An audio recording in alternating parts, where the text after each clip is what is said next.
Hi everyone, it's Thursday the 11th of January. We're back together to talk about Celtic during this January transfer window. And believe it or not, guys, there is actual stuff to talk about. We've had plenty of news and interesting reports and articles and all of this going on we can discuss throughout this video. First of all, how are you both? Very well. Myself speaking. You had to think about that there. Didn't know who was going to speak first. Want to speak first then? Yeah, I'm doing all good. It's good to actually have something concrete or supposedly concrete to talk about today. You know, it's always good to be on the podcast, but you know, when you've got some news to talk about, it always makes the half an hour going a wee bit easier. So yeah, delighted to be back on this morning. Yes, we're going to get on to it all. This video is brought to you by MPH Group. They are Scotland's award-winning run-all trades specialist covering mainland Scotland. Winter is here, and if you're thinking of giving your home heating system a boost, MPH has an enticing Navien Boiler Winter Promotion that may interest you. When you opt for a Navien boiler installation through MPH, you're choosing top-tier efficiency, and you'll also be getting a free Navien Internet Controller. There's finance options, so you can gear up for the chill and consider making a smart move with MPH and Navien.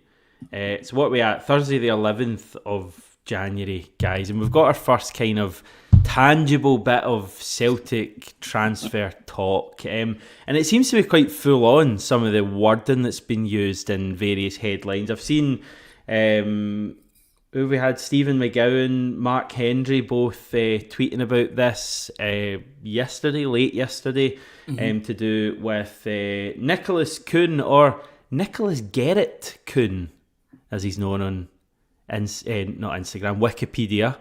Yep. Actually, I kind of was wondering if he didn't have a Wikipedia page. It would have been unthinkable these days, but it's down as Nicholas Garrett Kuhn, or just Nicholas Kuhn if you prefer. Do we know much about him, guys? Ryan?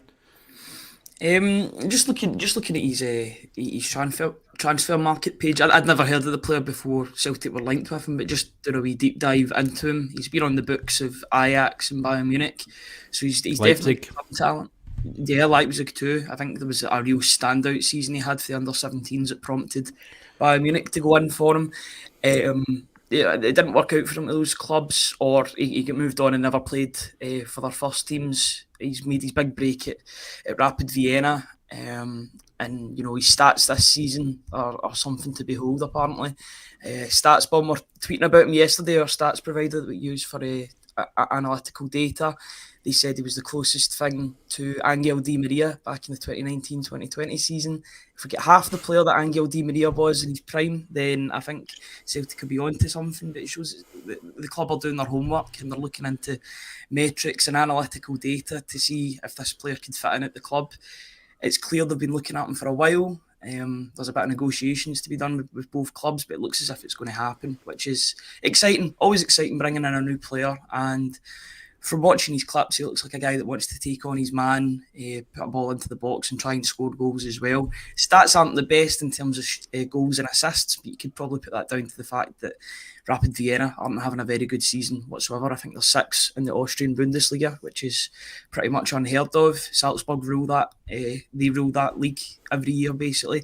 So, yeah, an interesting signing and hopefully one that Celtic can get over the line.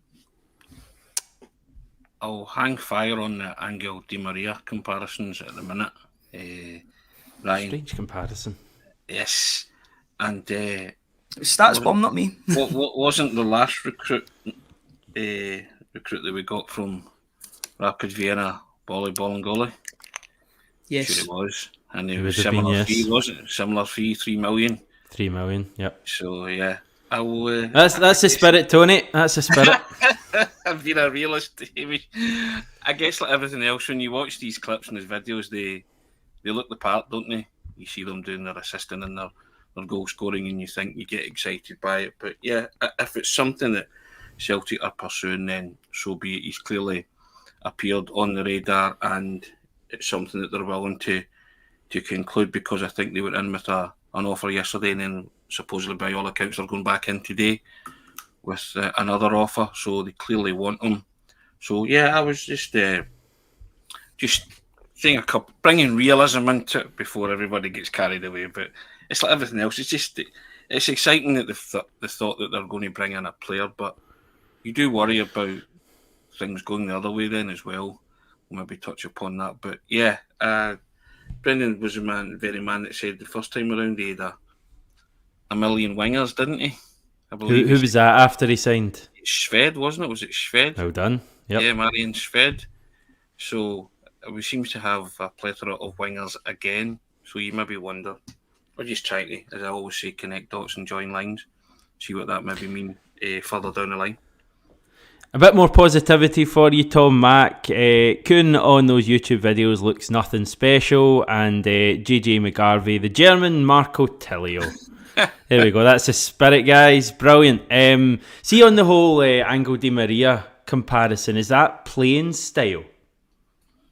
It's the player that's got the closest stats. So they also mentioned Cole Palmer in that of Chelsea, but it's the player that's had the most, the stats that have looked like Angel Di Maria back in 2019-2020. Right. So they're using specific metrics, and the player that's got close to that, just compared to Angel Di Maria, is the player that they named, and they did it for a few players. Or what they were like, or different players for different positions. But for that position for Di Maria, they named Kuhn. So it's an interesting one. So obviously Di Maria and Palmer are not really. They're more kind of inverted wingers, or certainly wingers that would maybe not, their main strength would maybe not just be their pace. Like Di Maria was, as far as I remember, would always kind of cut in and shoot, and Palmer's maybe similar. I've not seen as much of him. Is Kuhn similar to that then? Is he like maybe not an out-and-out winger? Is he more of a... I guess Jota was a bit like that at times. By all accounts, Kuhn is a winger, and he takes on his man. He's quite quick on the ball. He's a good dribbler as well, and he's pretty much the opposite of Lewis Palmer in that regard. I don't think he likes to take on his man as much. He'd much rather play a killer pass into one of his strikers or one of his attacking players, whereas this guy wants to make assists happen as well. I think he's got more assists and goals in his career, but he wants to take on his man like a proper winger.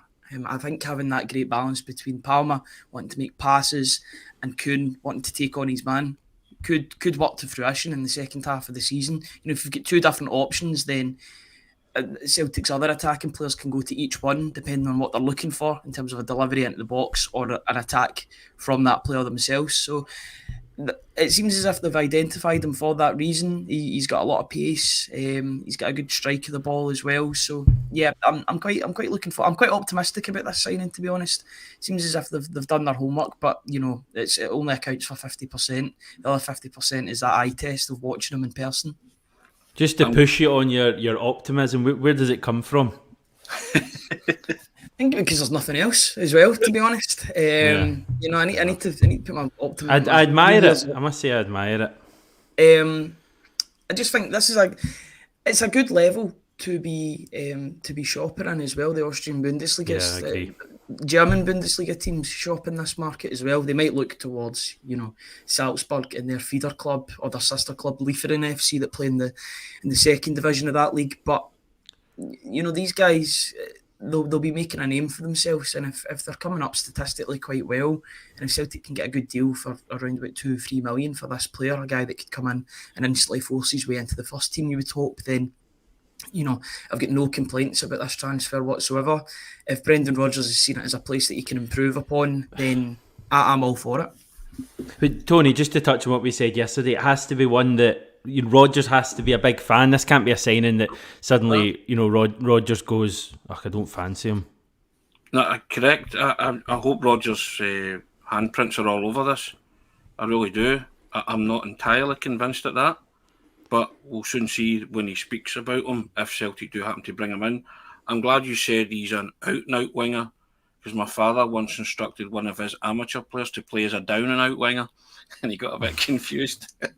He just sort of looked at him. He meant out-and-out winger, so I was killing myself laughing. Great phrase. A down-and-out winger. Tremendous. But there you go. But yeah, I want Rodgers to be as optimistic as Ryan about this. I get that shopping in the Austrian Bundesliga is arguably better than, or should be better than the Korean League et al. So we'll soon find out the proof. If Celtic conclude a deal for this one, then I won't say I'm expecting massive things. Again, I always wait to see and look at a player with my own eyes and judge it from that and take it from there, because you can manipulate all the stats in the world. It doesn't really matter. Once you see a player take to the field, then you'll get a fairly decent indication quite quickly of where he's at and what he's doing. But the fact that he actually likes to take on men and beat men, I think that's been lacking a wee bit in wingers at Celtic at the minute. A lot of them want to cut inside and have a shot, and they're not just going straight at people. So yeah, I'm excited for that alone. If he can bring that to the table, then we'll see where it goes. But like you, Hamish, I'm cautiously optimistic. I'm not as optimistic and glass full as Ryan at this minute. Yeah, I can only be honest in how I feel, and I don't know much about him. I didn't know much about Jota, so that doesn't necessarily mean that a player isn't going to be, as brilliant as Jota. But it's I'm kind of I'm glad we're getting someone in, and I've kind of got maybe similar hopes to what I had for Lewis Palma. I think they're similar-ish signings in terms of the league we've signed him from and the calibre and all of that stuff. But it's not one that gets me absolutely buzzing like a Kyogo signing did, or I don't know, even Jota when he came in, got me really excited. Liel Abada's another one. It's maybe a similar signing to Liel Abada, and Abada's been a terrific, player for us with great numbers. So if he does what Abada can do, then we'll be delighted. Is this the point where we maybe discuss Liel Abada a wee bit, unless either of you got a final point on Kuhn? No, I think we should discuss Abada. Yeah. To be honest, I think Abada's worth discussing about. Just before we go on to Abada, I just want to actually read out, just so you know where we are, so everyone knows where we're at with Nicholas Kuhn, Mark Hendry and Stephen McGowan, both pretty reliable on Celtic stuff as far as I'm concerned. Say that we're expected to land Kuhn. He plays for Rapid Vienna. He's a winger, thought to be valued at around £3 million, as Tony said. Said to be highly recommended by Celtic's European scouts. He's been in the youth systems of RB Leipzig, also on the books of Bayern Munich and Ajax in the past. I think they would maybe be kind of B-team stuff, Ryan, like a step up from youth. Certainly at Bayern that was the case. And it does very much... Yeah, it does very much seem like this one is a goer from the language. I mean, I think the Stephen McGowan report said he's set to be our first signing of the window. So a bit to go, but it seems from the language being used like this as a goer. So we'll discuss Kuhn some more, I think. Right, on the Abada stuff, if you guys get stuff to say, I must say, I've not actually read the article from Stephen McGowan. What was the makeup of it, Tony, and what are the thoughts on it? Well, the kind of subtext to it was that he was going to have to leave Celtic because there was pressure being exerted on him from Israel, and continuing to play for Celtic was being frowned upon back home. But I've written a piece about Abada the other day saying I thought Rodgers had handled that really, really well, and he'd manoeuvred the conversation back to Abada and his football and his playing ability. He put his arm around him, he took him for the meal, and then he said that they were all, the club was always here from, the supporters were always here from, and he got a rapturous reception when he came on against Rangers. So it was very left field, the article. There was no direct quotes from anybody saying, time to leave. And, I know the player signed a deal in September and then things happen in October, get all that. But, I mean, I still think the manager said he's perfectly happy. He was in a happy place. So this was like a bolt from the blue last night. And, you just kind of read it and you thought, I don't know.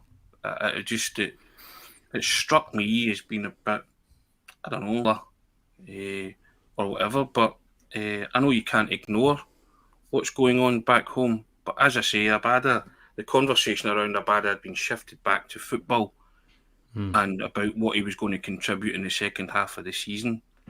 So I was looking forward to Abada contributing the second half of the season and seeing what he brought, and like everybody else, Ryan has said, it'd be like welcoming back a new signing, all that kind of stuff. So yeah, I was on board with that, but it's a wee bit out of kilter now. And the links with Kuhn, you just hope that it's not one in, one out, that kind of stuff. I'd like to think that's not what's going to happen, but you never know with Celtic, do you? But I was surprised by the article, I have to say. He's probably not done it for no reason. I mean, I'm not necessarily saying that there's anything in it, but there's maybe just chatter in his circles, and we're led to believe he's close to maybe some members of the Celtic board, Stephen McGowan. So is it that things may be heading that way? I'm not saying right now, but at some stage, or I'm just kind of throwing that one out there.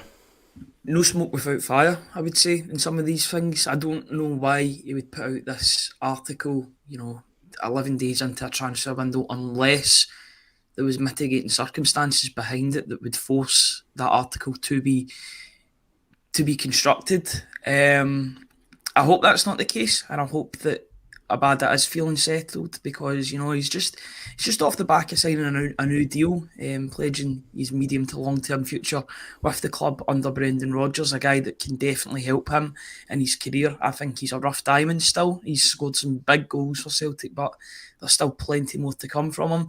If Celtic were to let him go, and it would be due to off the field stuff, which he has no control over, unfortunately, then it would be very, very disappointing, because he's a good young player, and he's a player that's only going to get better as the months and years go on, I would say.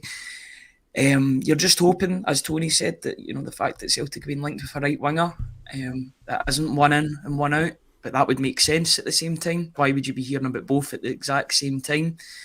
Could those two be part of a bigger jigsaw in that position? I'm not so sure. I'm not sure at this moment.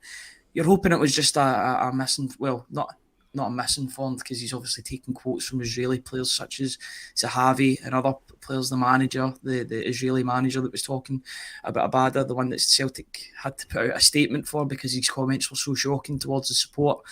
But you're just hoping that was just an opinion piece and there's nothing in it. But I don't know if that's naive to think like that. There might be more in the background towards Abada. I'm hoping it's not the case, but if you're a bit more pessimistic about that than I'm about optimism regarding Kuhn.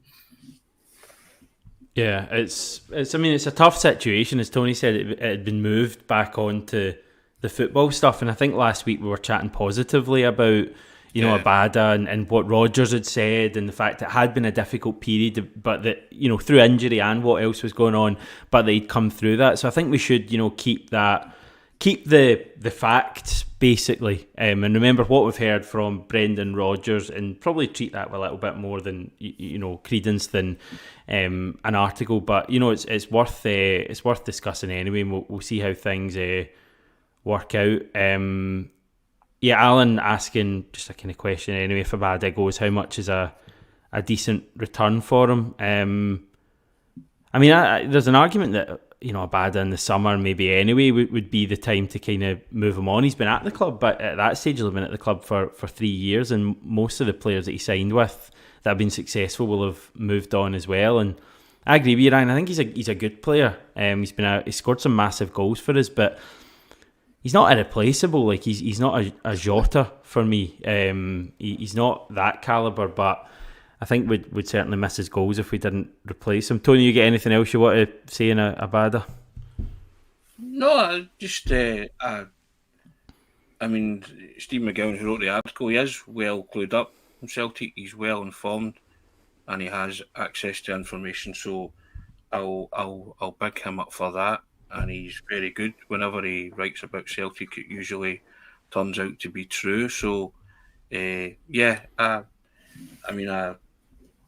use the word scurrilous and unsettling, but I'm not necessarily saying that Stephen has done that to do that to Abada. I was just saying it had that kind of vibe about it.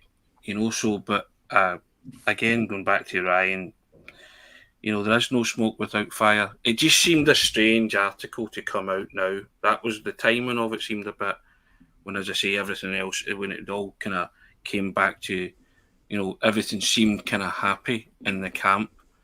So I just found the timing of it strange more than anything else. But we shall see what happens. But I'm like you. I'm erring towards what Roger said, and clinging on to that. And as a player, he's not irreplaceable. But you just want to see the player happy. Let's be honest, and hopefully he continues to be happy at Celtic. Yeah, it's a difficult situation for everyone. As I say, one point I would make that, if the demonstration, I'm talking about the kind of pro-Palestine flags demonstrations we've seen from the Celtic support, if that is, proven to be an issue as far as Liel Abada is concerned, I don't think it's anything that the Celtic support have done wrong personally. I don't think we should have any issues about our stance morally on that issue. So yeah, that's the only point I would make. If we just move it on back to the football, Mark Hendry also said that a striker and a left back are being looked at, which is positive news, guys, because we were kind of hoping that would be the case. I think what left back, winger, striker is kind of the general feeling. And he also says things have gone a little bit quiet with Thiago Araujo, your man Ryan, who you're loving the look of. But if not him, is there any other left backs have been mentioned? Because left back for me and probably a lot of people would be the priority. In terms of individual, apart from Josh Doig, who I think is a good player, but he's getting linked with Marseille now, so Celtic might be priced out in that regard. I can't really name an individual that would be a good sign in there. That's one for the scouts. It's kind of like whenever a club gets rid of a manager and it's a bit divisive, and they ask, "Oh, who would you have as manager?" I'm like, it's not really my job. I'll leave it to the scouting team because that's the scouting. What about the boy that was at Dundee that's now back at Liverpool? Owen Beck. Is he worth a look? Yeah, Celtic. Mark Hendry was saying that Celtic were in for him for a loan deal. The first couple of months of the season, but due to Liverpool's injury issues at both left and right back, I may add, he's been brought back. He was on the bench last night for their win against Fulham. I don't know if that's just temporary cover and then they'll maybe send him out later on in the window, but he can definitely operate at a higher level than Dundee, which is maybe part of the reason why they brought him back. They're like, maybe we can challenge him further. We'll put him in maybe a more possession-based team. I think if both sides were interested, then I think that'd be a good deal to look at, because I thought he had Dice Maida in his pocket in that game at Dens Park. I thought he was absolutely tremendous, and he was good in the first game of the season too. So yeah, good young player. Definitely one that Celtic should look at, but I know that Rangers were interested as well, so it shows that he's really showing up well in the Scottish Premiership so far. I like Beck. I mentioned him, Hamish. With the beer? No, not the beer. I'm a non-drinker. So no, I remember we spoke about Beck, didn't we, Ryan? And I labelled him a person of interest, or he should be. And I would love to have seen Celtic, because I just thought he played Maida brilliantly that day. And I was really impressed with him, because we do the kind of instant analysis, and one of my instant analysis bullet points was Dyson Maida, but I ended up writing about Owen Beck because he played him superbly, and I liked the look of him, and I just thought it's obviously a position Celtic are trying to fill, and I thought they could do worse than have a look at him, or certainly ask Liverpool the question. We'll see what happens. See, just to completely throw one out to bamboozle everyone, if we talk Liverpool and loan deals, what about Ben Doak for the second half of the season? He's an incredible talent. He's obviously been in our books before, so I don't know what the relationship would be like there. I don't know if it ended particularly well. Looking for some game time, ahead of potentially making the Scotland squad for the Euros. I know maybe you'd want someone who would have a long-term future at Celtic, but he is an extremely talented player. You're going to shoot me down, guys? Unfortunately, he's long-term injured. He picked up an injury a few weeks ago, and he's, dear. I don't know if he'll get a loan deal to Ross Hall. Can you edit? Can you edit live videos? Can you delete live videos? We'll get the editors on. I'll go back. I'll go back and just cut that bit out. Yeah, but he's. I don't. What if he wasn't injured? if he was hypothetically, I don't think that would sell, unfortunately, with the Celtic support. Or we'll just bring a 17, 18-year-old back that made, 2 or 3 appearances for the first team. I'd only be interested if there was an option to buy included. I'm like that with most deals now. It's got to work for Celtic too, and I'd much rather Celtic don't develop other teams' players unless there is an option to buy at the end of it. Because then it gives those loan players something to play for as well. They're playing for their next move, potentially more first team football where they're going. So, yeah, unless it's like an emergency loan, like it was with Nat Phillips. Thankfully, there wasn't an option to buy on that. Not that I think it would have been activated anyway. I'd much rather Celtic just have options to buy on loan players. Right, action. Moving on, Gustav Lagerbielke, this from Anthony Joseph from Sky Sports. Celtic and Lecce yet to find an agreement for the loan of Lagerbielke. It's understood there's a gap in valuation over the loan fee. Serie A club remain interested in him but would need the hoops to lower their asking price. I guess we spoke about it yesterday, but it probably makes sense for Lagerbielke to move on. I'm assuming this is about maybe wages or even some sort of loan fee, Tony, but you would hope that we could loan him out if he's not going to feature for us, and we can get a bit of an indication whether he could be a player who could return next season, maybe a bit bigger, better, more experienced to make a mark. I would be pursuing that because that's a decent level Serie A, and you will get a greater... you'll get a greater kind of look at him in terms of playing competitive football and see what he can bring to the table and see if he will come back and be the player that you thought you signed in the summer. So, again, I don't understand Celtic business sometimes. They want to get this guy out, so you think they would be, open to, I know they don't want ripped off in terms of these kind of options, but Celtic, they're wanting someone to do them a favour by taking this guy to get him some football. So don't play hardball over these kind of fees. He is your player at the end of the day, so he'll still come back after 6 months. So let him go and play some football and show at a level and see if he can cope with that level. So, but I just think it suits both parties at the minute because Brendan Rodgers, as we spoke about yesterday, just doesn't fancy him at all, does he? Yeah, I'm already doubting what I just said there because I get the impression, Ryan, that if we hear of a loan deal here, it might be with an option to buy, and I'd hope that wouldn't be the case. But I just honestly think Rodgers. I don't think Rodgers even thinks he's a player he can improve to a level where he can play for his team. I just think Rodgers, nothing personal, but he just doesn't fancy him as a player for whatever reason. Yeah, I remember in those. The only way he was getting into some of the squads was due to the fact that it was bigger benches in the Champions League. There's if you look on transfer market and it gives you all the appearances of the player, he's got game time, and then there's a massive bit in between where he's just not in the squad whatsoever. No injuries or anything that was disclosed. I don't think there was any injuries, but there was a massive portion of the season where he wasn't fancied whatsoever. So I just don't think Rodgers rates the player. He's probably seen him up close, seen what he's got and what he hasn't got, and has made a decision that you're not good enough to play in the team. There's players that have came back from worse situations. You look at Liam Scales, look at the guy that's probably displaced him in the team, and Liam Scales. I know the two played together, but then it was him. It was Scales and Carter Vickers. So maybe there is a potential avenue for him to get back in, but at this moment in time I think he needs to go out and get game time. Seen that Bologna were interested, I think Genoa were interested. They're in the market for a centre back because they've just sold their centre back to Tottenham. So yeah, it's weird how football works in that way because you get Ange Postecoglou going for one signing and then Brendan Rodgers get another signing to Genoa. It's a small world in that regard, but there's definitely teams that are looking for a centre back in the second half of the season. Could think of a lot worse places to play than in Italy and Serie A. Might be more his style. I don't know about the slower pace over there because he's definitely not got a lot of pace to begin with.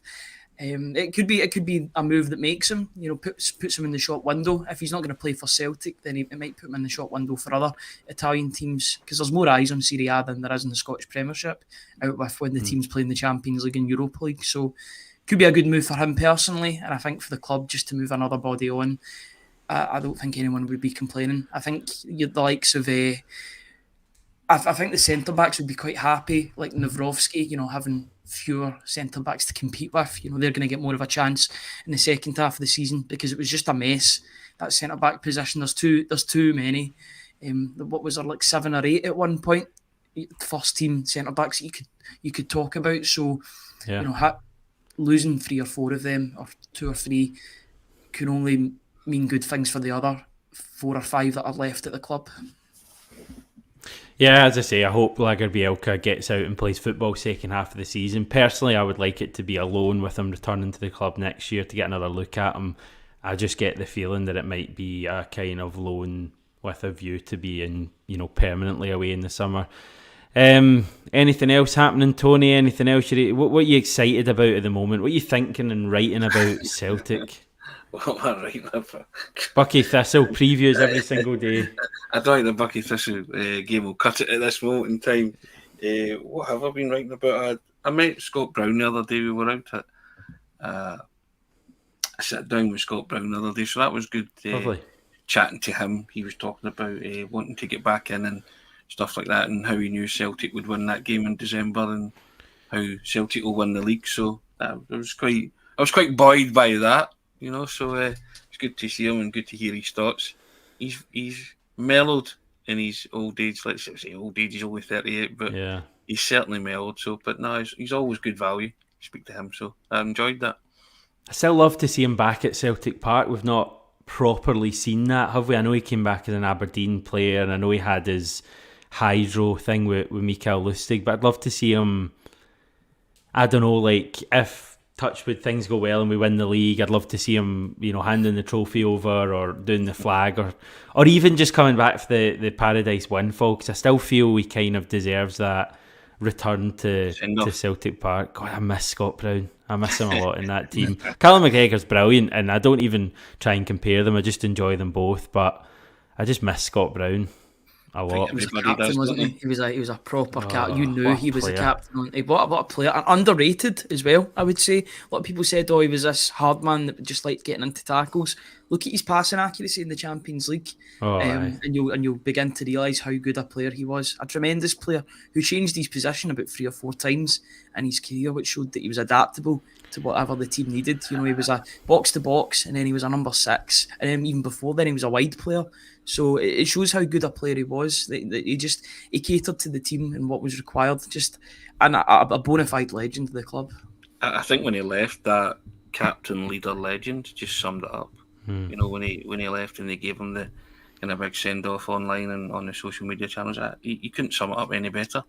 Captain, the empty stadium legend was just killer. He should have had 60,000. And the season he went out on. Yeah. It was dreadful, and he didn't have a great season personally, if you want to be completely honest, but he wasn't the only one in that regard. But the fact that he left Celtic Park, to a crowd of absolutely nobody, just these coaches and fellow teammates, was it wasn't the way it should have been. He should have been leaving with 60,000, a rapturous applause, and feeling the love of all the Celtic supporters because of the amount of effort and hard work he gave those Celtic fans and the team as a whole. He deserved a better send-off than what he did. Yeah. He's still got all the goodwill of the Celtic supporters, though. There's not does, a supporter that doesn't love him. That final season, as much as we're talking about it, like it doesn't really change anything. He's remembered so fondly, and I just when you mentioned him there, I was just thinking like I just miss him a lot, and I think he's one of those players. As time goes on, he'll become. Yeah, you'll appreciate real. He's already a legend, but I think as time goes on, he'll be right up there with the top ones at the club for the service and the trophies he gave us. Anyway, we've managed to finish on Scott Brown, which is smashing. Hopefully we see him back in Scottish football in some way at some stage. Right, thanks very much, guys. We'll be back tomorrow for the final morning briefing of the week. Until then, take care.